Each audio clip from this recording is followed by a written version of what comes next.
Hello, CVTA. This is Kyle Hayes, your Vice President of Government Affairs. CVTA is here on Capitol Hill today because CVTA's Chairman, Jerome Redmond, the President and CEO of American Truck Training, is going to be testifying here in Congress before the U.S. House Committee on Ways and Means. Now, Jerome is here to testify in support of H.R. 1477, the Freedom to Invest in Tomorrow's Workforce Act. This is a bill that would allow 529 plans to be used for truck driver training and other career education programs. My team at American Truck Training works hard to help people get funding to go to school, but we can't help everyone. There was a gentleman, just real quick, I'll tell you this quick story. There was a gentleman that came to our school. Nice young man, had 3 children, oil field worker, got laid off.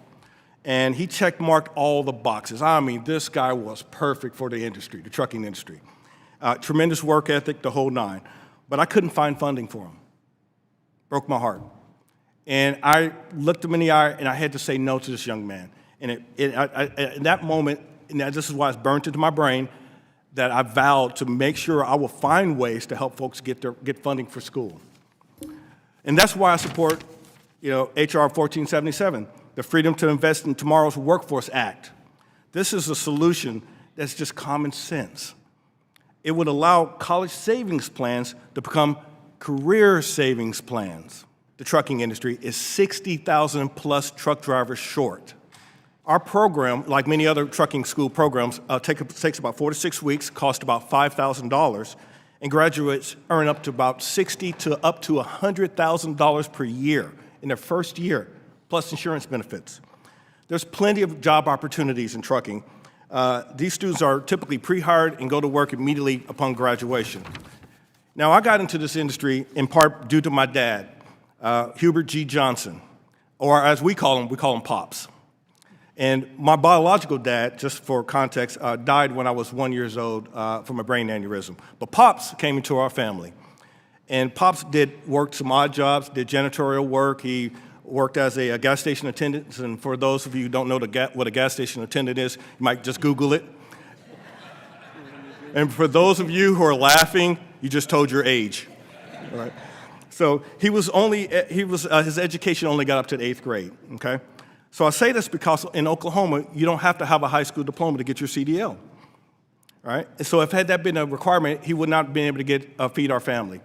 So, but before he got a CDL, him and my mom would study for the CDL exam, and he would say to my mom, Hattie, by the way, that's my mom's name, Hattie, if I can just get my CDL. I mean, he would say that all the time, Hattie, if I can just get my CDL.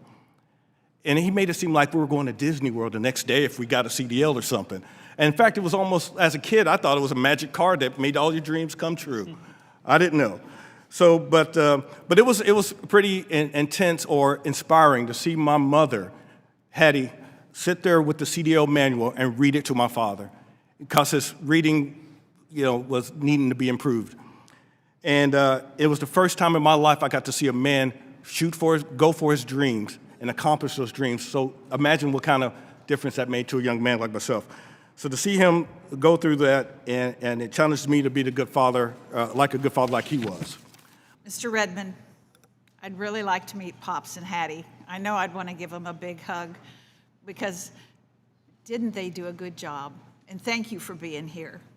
Based on your years of experience and knowledge of America's workforce and small business needs, can you talk about the impact of expanding 529 accounts to cover technical skills and real-world training?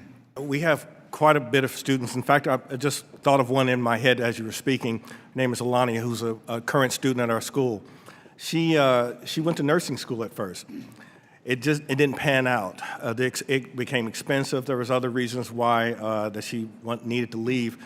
Had she had some type of funding like this 529, she could have just easily paid for trucking school and gotten her CDL. So I'm actually glad to say also, just as of yesterday, she just got pre-hired for a company. And what pre-hired means, for those who don't know, it just means you're conditionally hired at a trucking company, ready to go as soon as you graduate. So I think that the 529 plan should be expanded for folks like Alania.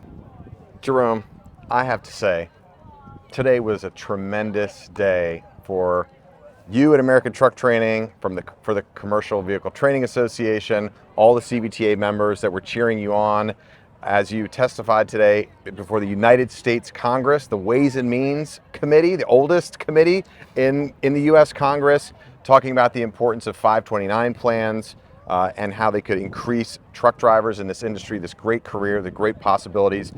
I just have to ask, what was that like? What did it feel like to do that? You know, you're the chair of CVTA. What did that mean to you in that setting? I'll tell you what, Andy, it meant so much to be able to represent our organization, our association.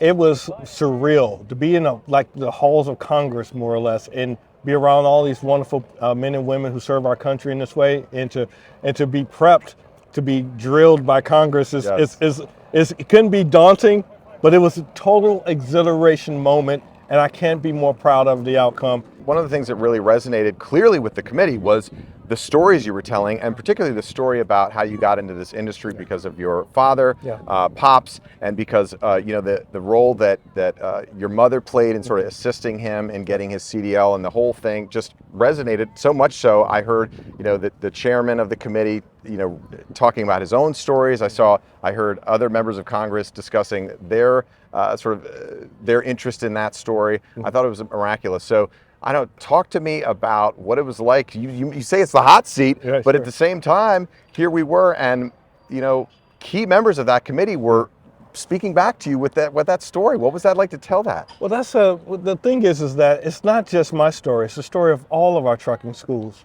I mean, everyone in our schools have the same stories or same type of stories, and so to be able to share with them all the excitement and all the wonderful things that happen in our schools, from training, the stories of people succeeding, folks finding grants or ways of paying for school, was just great to be able to share with them now that they know that this is such an important part of our industry to get funding for school. It was just a remarkable situation to be in, and I'm still on cloud nine.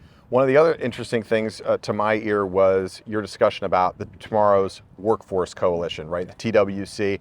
That's been one of the things, as we at CVTA want to expand opportunities and funding, funding wherever it may come from. And in this instance, we're talking about HR 1477 and expanding 529 plans. I loved hearing you reference the coalition. I loved hearing you talk about these 529 plans, really the purpose of this testimony today. It's just so important for folks to have funding opportunities like the 529 plan to help grow our economy by way of adding more truck drivers to the industry. In many ways, a very serious conversation that was taking place today began with some political sort of disagreement about various things we don't need to get into. Folks can watch that if they want to hear that in the beginning. Certainly nothing related really to any of the witnesses at all, just sort of bickering between both sides of the committee. But what I really love that you did, in addition to the stories, is about midway through your 5-minute opening remarks, you made a great joke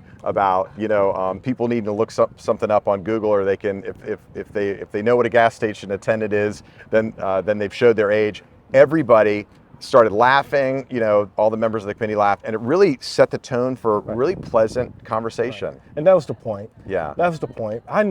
We know that Congress has been bickering back and forth about the speaker situation and so on and so forth. And I saw the bickering back and forth and injecting a little humor. Me, everyone knows my personality. Injecting a little humor, that was the whole point. It's just to get everyone calm, get everyone to laugh, realize we're all really truly on the same team, the American team. Yes, you got them calm, you got them to laugh, and then miraculously, they elected a new Speaker of the House. I'm putting it on that joke. You know what? Okay? I'm going to go with you on that. That's right. That's where we put it. Go with you on that. So we'll leave it at that. Jerome, pleasure. Congratulations. All right. Absolutely, congratulations. Thank you so much.